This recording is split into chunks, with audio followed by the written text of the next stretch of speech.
As Commander Thexval observed the human soldiers boarding the combined strike vessel, he was unable to conceal his contempt.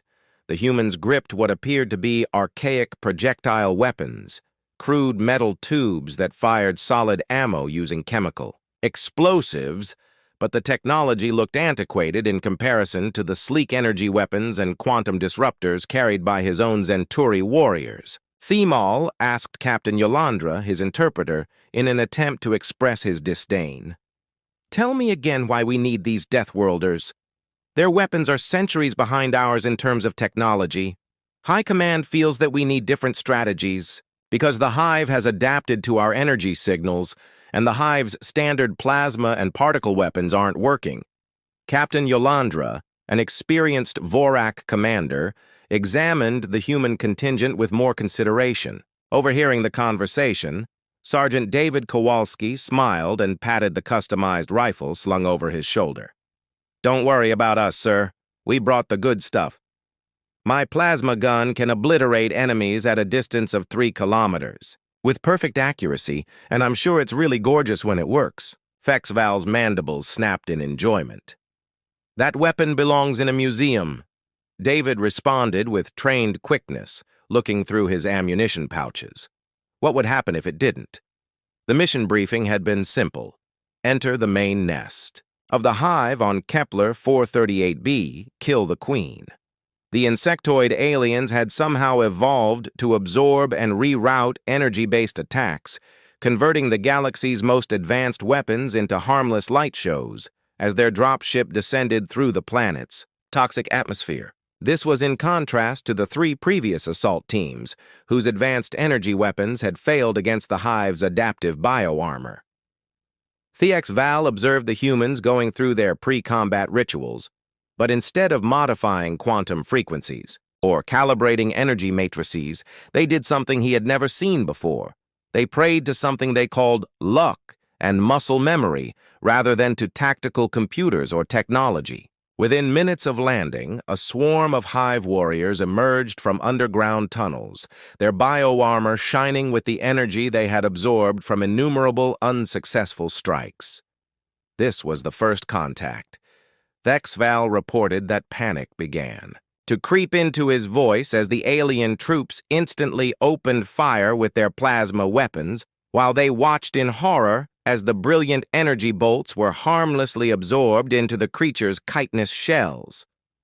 "They're adapting to our energy. Signals in real time," he said. David's voice broke over the communications. "Copy that. Human squad, you're cleared hot. Show them how we did it on the block." The majority of cosmic species had forgotten the boom that followed. The explosive crack of gunpowder that ignites. Each discharge from David's rifle sent a piece of depleted uranium hurtling through the air at supersonic speed. It was difficult to avoid the ichor and carapace shards that exploded from the head of the first Hive warrior. "How are they penetrating the bioarmor?" Thexval said as he watched the humans methodically destroy creatures that had rejected the galaxy's most sophisticated weaponry. David said, "Simple physics, Commander," dumping an empty magazine and ramming a new one down. "You can't adapt to kinetic energy," he said, adding that a bullet will always pierce through your armor no matter how fancy it is. The smooth efficiency with which the human soldiers moved startled their extraterrestrial allies. Instead of focusing on energy sensors or computers, they employed iron sights and instinctive, archaic techniques that were incredibly successful against an adversary that had evolved to thwart high-tech solutions. The human squad leader, Captain Martinez, gave running commentary as her team progressed. They saw that energy weapons are predictable, the same frequency, same delivery method, same everything, but that a piece of metal traveling at 3,000 feet per second has been killing things ever since fire was invented as they arrived at the Queen's chamber. The Fall came to understand why.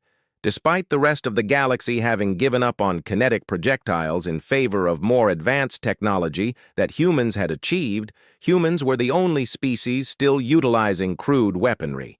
Their bullets were time-tested and not outdated, David's gun fired a single, well-placed shot that brought down the Queen, a huge creature that had withstood innumerable energy attacks.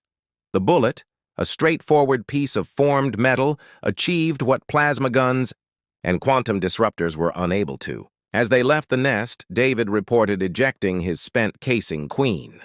With a newfound respect, Thexval went up to the human sergeant.